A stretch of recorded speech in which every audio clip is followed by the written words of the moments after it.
वो उसे बताती है कि वो यहाँ उसके नए टॉय से मिलने आई है। रोशन सोचता है कि कहीं ये रूडिया के फायर टैलेंट की वजह से तो नहीं। रोशन जानता है कि पर्सा एक मजिशियन है जिसके पास आग का अनमैच्ड टैलेंट है, और इस वजह से वो सवाल करता है कि क्या उसने पहचान लिया है कि रूडिया एक फायरकिन है जिसका टैलेंट पर्सा के बराबर है, और इसलिए वो ओरिजिनल स्टोरी की तरह ये होले नहीं दे सकता।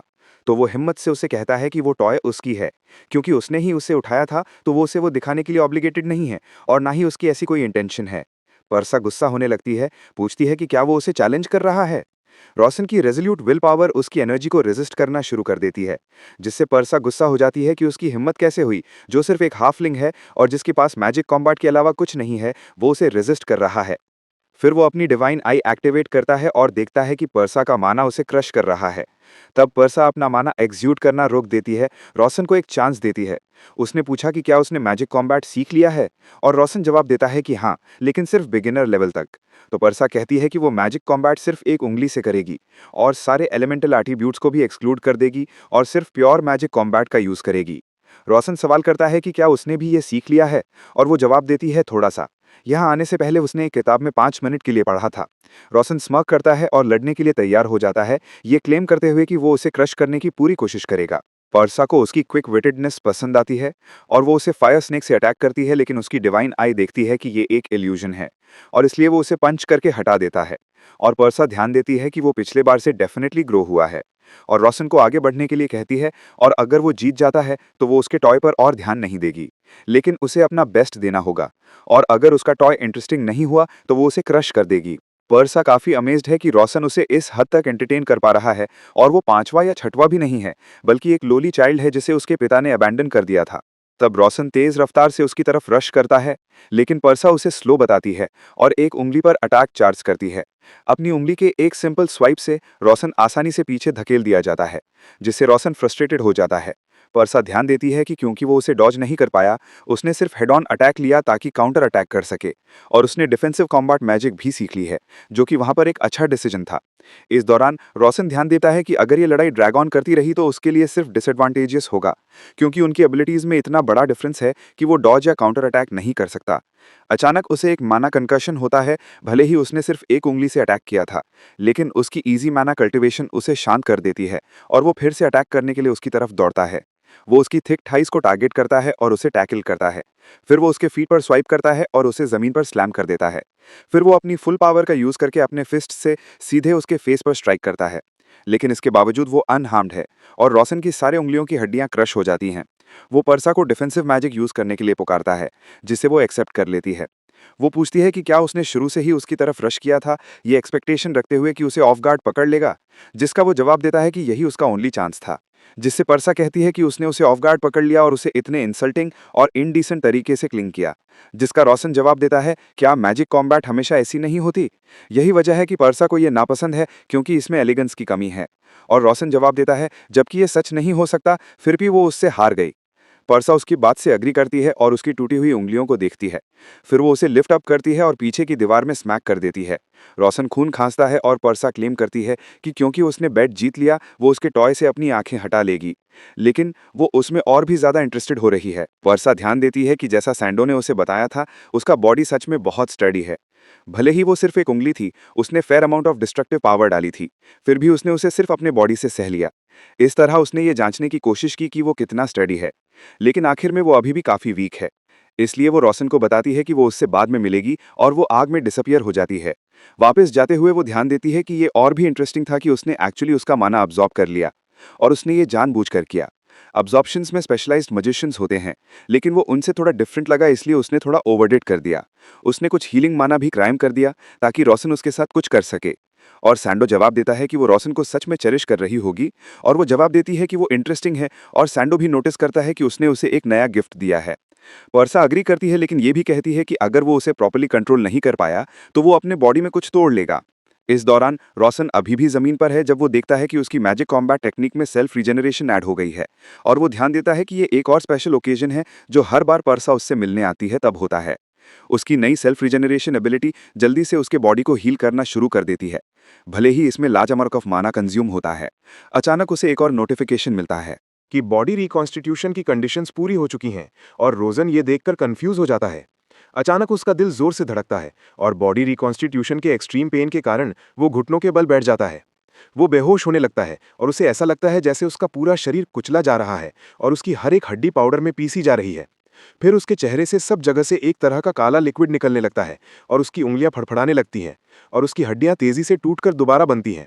एरा और रूडिया आवाजें सुनकर जल्दी से उठते हैं और चिंता में उसका नाम चिल्लाते हैं। एरा नोटिस करती है कि रोजन के चारों तरफ एक काला धुंध है और सोचती है कि ये जहर तो नहीं है। लेकिन क्योंकि टॉक्सिसिटी इतनी ज्यादा नहीं है तो वो मान लेती है कि शायद ये उसके बॉडी वेस्ट ने ही बनाया है। एक मैसेज पॉपअप होता है जो उसे बताता है कि बॉडी रिकॉन्स्टिट्यूशन के लिए उसे बहुत ज्यादा माना की जरूरत है और उसकी माना शक होनी शुरू हो जाती है और जल्द ही वो लगभग उसे खत्म कर देता है। और अगर बॉडी रिकॉन्स्टिट्यूशन बीच में रुक जाती है तो इसके बड़े साइड इफेक्ट्स होंगे। अचानक कुछ फ्लेम्स उसे घेरने लगती हैं और हम देखते हैं कि ये रूडिया है जिसे समझ नहीं आ रहा कि क्या हो रहा है, लेकिन वो रोजन की मदद करने का फैसला करती है। फिर उसका शरीर शुद्ध और साफ माना एब्जॉर्ब करता है और रोशन नोटिस करता है कि क्रिम्सन फ्लेम फायर एक बहुत बड़ी पावर है जो प्योरिफिकेशन सेटिंग से रिलेटेड है जो उसने बनाई थी। और वो श्योर है कि रूडिया ने बस वो सब करना चाहा जो वो हेल्प करने के लिए कर सकती थी और ये हेल्पफुल साबित हुआ और वो रूडिया को इसके लिए थैंक्स करता है। फिर रोजन उस फ्लेम में खड़ा होने लगता है और उससे बाहर निकलना शुरू कर देता है क्योंकि बॉडी रिकॉन्स्टिट्यूशन पूरी हो चुकी है। एरा और रूडिया दोनों अभी भी चिंतित हैं क्योंकि वो कुछ भी देख नहीं पा रहे हैं। और हम देखते हैं कि एक मैसेज पॉपअप होता है कि गहरा छुपा हुआ fundamental attribute heavenly constitution activate हो गया है और उसने मैजिक कॉम्बैट्स एडवांसमेंट की रिक्वायरमेंट्स भी पूरी कर ली हैं। जैसे ही फ्लेम्स गायब होती हैं हम रोशन का नया रूप देखते हैं क्योंकि उसके सारे कपड़े जल चुके हैं। रोशन को याद आता है कि हेवनली कॉन्स्टिट्यूशन सबसे अच्छा कॉन्स्टिट्यूशन एट्रीब्यूट है जो उसने बनाया था और ये मेन कैरेक्टर का था। हेवनली कॉन्स्टिट्यूशन और सोर्ड गॉड एट्रीब्यूट मिलकर अल्टीमेट एट्रीब्यूट हेवनली एम्परर बनाते हैं जो मेन कैरेक्टर को मिलता है और पहले ये डिवाइन आई था। ये सब उसे सोचने पर मजबूर करता है कि उसे मेन कैरेक्टर के सारे एट्रीब्यूट्स क्यों मिल रहे हैं।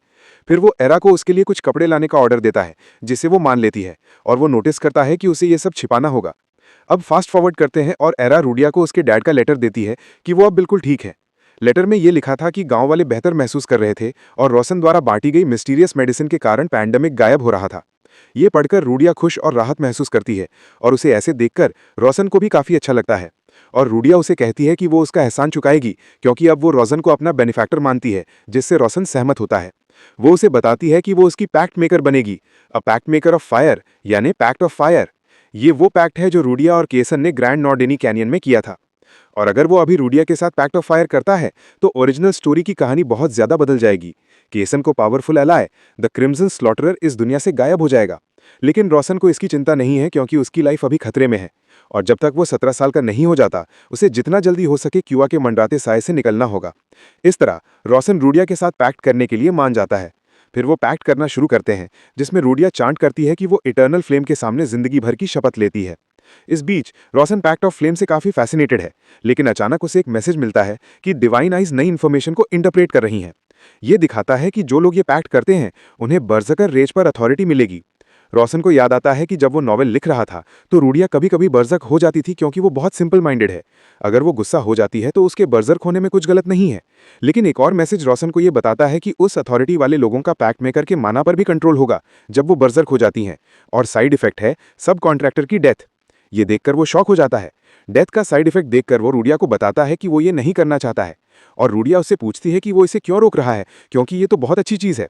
लेकिन रोशन उसे समझाने की कोशिश करता है कि ऐसा नहीं है, लेकिन वो जवाब देती है कि उसके डैड ने भी उसे यही बताया था। और रोशन उससे पूछता है कि वो एक्सप्लेन करे कि ये अच्छा क्यों है, जिसे वो बिल्कुल नहीं कर पाती। फिर रोशन उसे पकड़ लेता है और उसे बताता है कि अगर वो पैक्ट मेकर बनती हैं तो उसे अपनी पूरी जिंदगी उस पर सैक्रिफाइस करनी होगी। लेकिन रूडिया जवाब देती है कि सैक्रिफाइस करना अच्छा है। रोशन दोबारा रीजन पूछता है और वो बस कहती है कि ये कूल है, जिससे रोशन स्पीचलेस हो जाता है। फिर रोशन उसे बताता है कि अगर वो बर्जक हो गई तो वो उसे रोक नहीं पाएगा और वो पूछती है कि ऐसा क्यों। वो जवाब देता है कि वो मर जाएगी और रूडिया जवाब देती है कि जिसके साथ वो पैक्ट करते हैं उसके लिए मरना ठीक है क्योंकि ये फायर किन का ऑनर है। रोशन सोचता है कि ये तो और भी प्रॉब्लमैटिक है क्योंकि वो इनोसेंट है। वो उसे समझाने की कोशिश करता है कि वो उसे मारना नहीं चाहता और ना ही उसकी मौत का जिम्मेदार बनना चाहता है, लेकिन वो उसे चिंता ना करने को कहती है और अश्योर करती है कि वो नहीं मरेगी। रोशन सोचता है कि वो उससे जितनी ज्यादा बात करता है उतना ही उसे लगता है कि वो एक पेट में गिर रहा है। फिर वो उसका हाथ पकड़ता है और उसे बताता है कि वो सिर्फ 9 साल की है और किसी की कॉन्ट्रैक्टर बनने के लिए बहुत छोटी है। रूडिया जवाब देती है कि इसमें एज कोई इंपॉर्टेंट फैक्टर नहीं है, लेकिन रोशन उसे कहता है कि वो फायर किन बिलीव्स उस पर ना थोपे क्योंकि वो उनमें से नहीं है। रूडिया को रियलाइज होता है कि फोर्स करना कुछ गलत है और रोशन समझाने की कोशिश करता है कि सच में वो फोर्स नहीं होना चाहता। तो रूडिया पूछती है कि क्या उसे उसका कॉन्ट्रैक्टर बनना पसंद नहीं है। रोशन जवाब देता है कि ऐसा नहीं है कि उसे पसंद नहीं है, लेकिन रिस्पॉन्सिबिलिटी बहुत बड़ी है और क्योंकि वो इतने छोटे हैं उसे यकीन नहीं है कि वो पैक्ट ऑफ फायर को ठीक से पूरा कर पाएंगे। ऐसे में रूडिया रोशन का वेट करने का फैसला करती है। फिर वो उसे गुड पर्सन कहती है, जिसे सुनकर रोशन पूछता है क्यों, और अपेरेंटली उसके डैड ने उसे बताया था कि उन्हें सावधान रहना चाहिए कि वो किसके साथ पैक्ट कर रहे हैं, और अगर वो पैक्ट करती है तो वो सिर्फ टूल की तरह यूज होने के लिए परफेक्ट होगी। लेकिन अगर कोई ऐसा हो जो लेजिटिमेट रीजन से पैक्ट को रिजेक्ट करे, तो इसका मतलब होगा कि वो गुड पर्सन है और उस इंसान को कभी जाने नहीं देना। फास्ट फॉरवर्ड, चॉकलेट्स मिलने पर रूडी बहुत एक्साइटेड है, जो उसे बहुत टेस्टी लगती हैं। वो लाइस यानी रोशन को रियली नाइस कहती है क्योंकि उसने उसके डैड को ठीक किया और उसे टेस्टी चीजें खाने को दी। रोशन रूडिया से कहता है कि अब वो उसे गुड स्टफ दे, जो उसे भी अचानक याद आता है। और रोशन नोट करता है कि वो जरूर चैलिस ऑफ फायर होना चाहिए, वो रेलिक जो फायर किन के सबसे करीब है। ये हायन के पास ड्रैगन माउंटेन रेंज में छिपा होना चाहिए। ये एक छोटे से स्टोन ग्रेव के अंदर है, जिसे सिर्फ फायर किन ही एक्टिवेट कर सकते हैं, जहां ये ओरिजिनल स्टोरी में छिपा हुआ था। रूडिया उसे बताती है कि उनके नेबरहुड के पास सच में रियली गुड स्टफ है। ये अपेरेंटली अल्ट्रा अमेजिंग स्टफ है, जो उसके डैड ने उसे बताया था।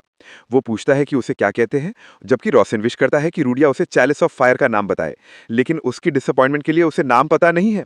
रूडिया उसे बताती है कि उसे बस इतना पता है कि वो एक गुड कप है, और रोशन उसे बहुत ज्यादा सिंपल माइंडेड बनाने पर रिग्रेट करता है। लेकिन अभी के लिए रोशन चैलिस ऑफ फायर के बारे में और जानने के लिए अपना डिवाइन आई यूज करने की कोशिश करता है।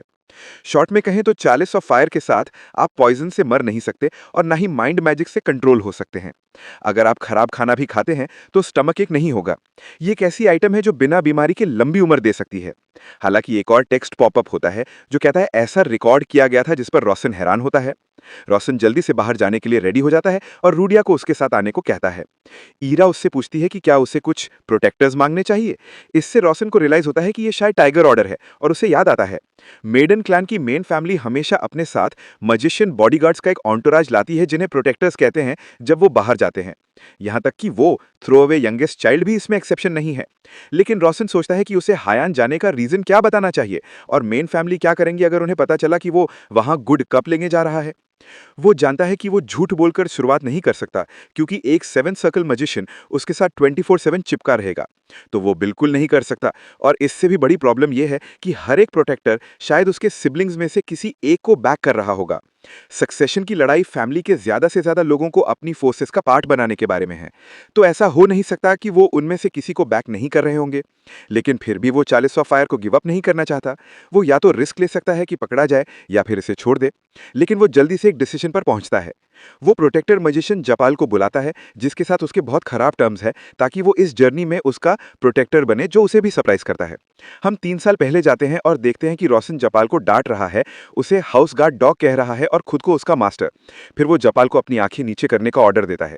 ये याद करके रोशन क्रिंज करता है कि वो 6 साल की उम्र में भी ऐसी चीजें कर रहा था, जबकि प्रोटेक्टर्स ग्रेट मजिशियंस हैं जो कम से कम 7 सर्कल्स के हैं। ईरा रोशन से पूछती है कि रीजन में क्या लिखना चाहिए। वो उसे ऑर्डर देता है कि बस लिख दे कि वो बाहर खेलने जा रहा है, क्योंकि वहां अपेरेंटली डिलिशियस चॉकलेट है। लेकिन ईरा सोचती है कि ऐसा रीजन बिल्कुल नहीं चलेगा। लेकिन डॉक्यूमेंट अप्रूव हो जाता है। अब फास्ट फॉरवर्ड, हम जपाल को मेपल एनेक्स में आते हुए देखते हैं और रोशन बालकनी से उसका वेलकम करता है। जपाल अनॉय हो जाता है और रोशन से पूछता है कि वो कैसा है। जब वो रोशन की तरफ चलता है तो कमेंट करता है कि वो बहुत बदल गया है, और रोशन जवाब देता है थोड़ा सा। फिर जपाल उससे क्वेश्चन पूछने की रिक्वेस्ट करता है और रोशन गेस करता है कि वो जरूर क्यूरियस होगा कि उसने उसे क्यों चुना।